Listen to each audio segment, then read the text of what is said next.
po, welcome back po sa ating YouTube channel, Kalingap JJ. Kung bago po kayo sa aking YouTube channel, please do like, share, subscribe mga Kalingap.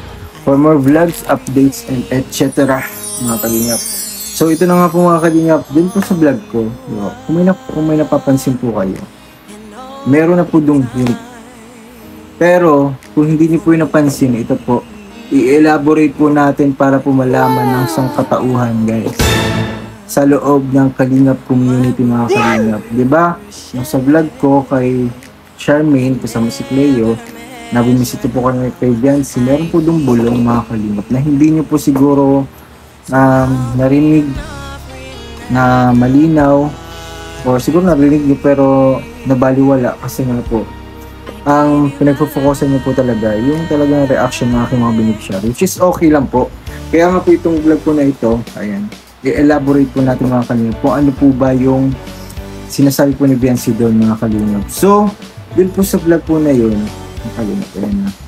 Sa vlog po na yun, may bulong po dun si Biancy na kung saan malalaman na po natin, may hint kasi, malalaman po talaga natin, mga viewers, ayan, solid, silent, sponsors, etc. etc. Ayan, sa loob ng Kalingap. Malalaman niyo po mga Kalingap, yung hint na tinutukoy ko. So ano po ba yung hint na yon mga Kalingap? So yung hint na yon, yung binigay ni Charmaine na tawag dito, yung ano, yung Graham Balls. Di ba po sabi ko kasi doon na may regalo si Charmaine sa Etsy na purple shirt, di ba po? Purple shirt. Tapos tinanong ko po kung nabuksan na. Tapos, sabi po niya doon, hindi pa raw. Hindi pa. So, tinanong ko kung bakit. Kasi, ano daw po, ipinapa-vlog. Mga kalingap. Yan na, take note guys, ipinapa-vlog ni Kalingap Rab yung unboxing ni Biancy. So, nasa isip ko noon, sabi ko, baka sunod na part ng Etsy, di kaya, di ba po?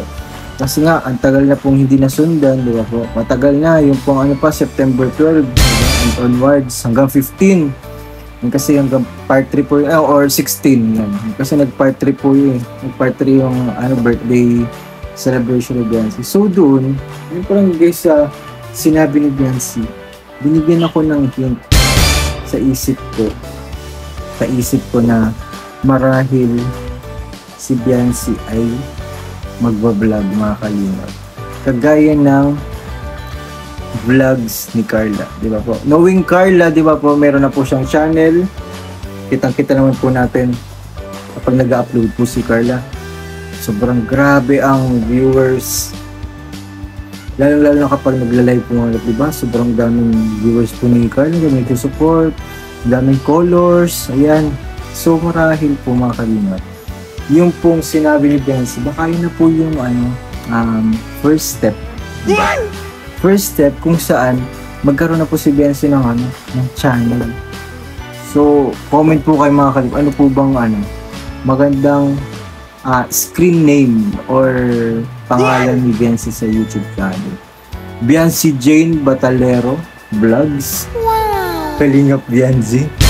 Okay guys, ano po bang maganda sa inyong pandinig sa sa channel po ni Biancy. So yun na po first step yung mga Kalingap, first step yun kung saan marahil ngayon, bukas, or mga ikalawang bukas, di po natin tayo nagmamalay, meron na po channel si Biancy at meron na upload. Siyempre ano po natin yan, ipopromote, and syempre pag promote natin, mas maunahan pa tayo ni Biancy for sure. And gusto ko maging part din ng vlog ni Biancy. Kagaya sa vlog ni Carla, yung first episode niya, first vlog niya, ako yung nagtanong, Q&A yung, so, gusto ko maging part din ni Biancy sa vlog niya. Pero okay lang naman kung hindi. Ang mahalaga, magkaroon na siya ng channel, which is okay naman po yun sa inyo. Comment po kayo ano pong suggestion nyo. Ano po bang opinion nyo sa balita po na ito. Sa mga hindi po nakapanood, ito po yung balita. Ayan. Si Biancy po mismo nagsabi sa atin, sa harap natin, sa vlog natin na magkakaroon po siya ng channel. So kung hindi niyo po napanood mga kalingap, yung po nga yung sinabi mo ni Bensi, ito po, ikakat ko yung sa vlog ko, tapos isingit ko po dito. So ito po, panoorin po muna natin mga kalingap. Di ba nagbigay siya ng nung t-shirt? Couple kayo. Yun yung regalo niya. Hindi mo pa ata na-unbox eh. Hindi pa. Hindi pa ako na-unbox. Hindi ka pa na-unbox? Busy kasi. Ano? May pasok pa din eh. Yung oras niya. Pinapablog nga ini Alauna na. Ha? Pinapablog? Vlog mo na. Ayo. I-ano mo lang, i-keep mo lang. So ayun, nakita niyo po mga kalingap. So hindi pa nakapanood ng aking vlog, ayun po. Inilit po natin para po sa inyo. So di ba po, sa kanya po mismo nanggaling mga kalingap yung information na yun. So yung pinakamagandang bulong po din mga kalingap para sa akin. Aside pa din sa mga bulong sa kanila ni Habi. So yun po yun. Ang ganda po nung balita na yung mga kalingap. Ang ganda nun, ang ganda nun panimula sa pagiging legal age niya mga kalingap. So kapag nagta-travel, kapag may live selling, pwede na siya mag-vlog. Really to vlog na siya mga kalingap. And syempre yung pinakamaganda din kapag may event, kailangan kalingap rap. And syempre kapag kapag scouting, diba po kasama si Rep Edu, pwede siya mag-vlog with her hubby. Diba mga kalingap? Kasama si Alfie. Kapag vlog. So ayun, ang ganda po bunga yung mga kalingap, ang gandang balita para sa akin. So ayun, comment kayo mga kalingap po kung okay ba yung balita na yun sa inyo. Then, kung okay lang po ba sa inyo yung mga ganyang balita na naririnig nyo po. Para po sa akin, sobrang ganda pong balita yung mga kalingap. Kasi ang dami na din po kasing din po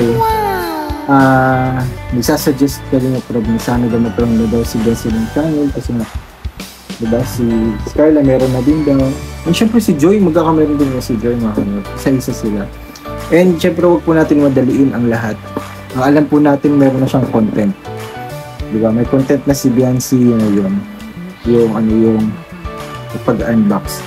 Syempre magano pa yan, getting to know mo, diba, sa vlog, sa first vlog. So ayun, abangan po natin mga kalingap ang first ever vlog ni Wifey.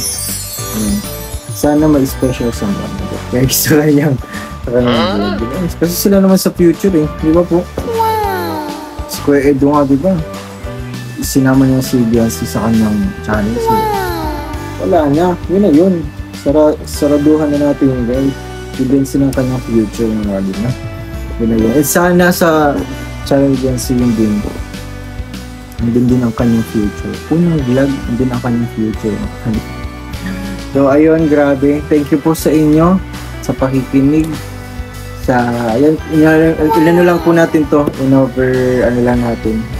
Pika-excite lang natin. Mas lalo yung narinig ko ay Bensi kasi napakaganda pong balita ito. Nakataba ng tenga at puso. And syempre nakaka-excite na din para kay Bensi. So ayun mga kalingap, thank you po. Kung nakarating po kayo sa duration po na aking vlog po ngayon, please comment po ng yellow green heart mga kalingap. And syempre maraming salamat po sa hindi pag-skip ng ads, sa mga nanatiling at sumusuporta po sa amin sa Team Kalingap. Maraming salamat po. God bless us all and see you po sa ating next vlog. Paalam po muna mga kalingap. God bless us all.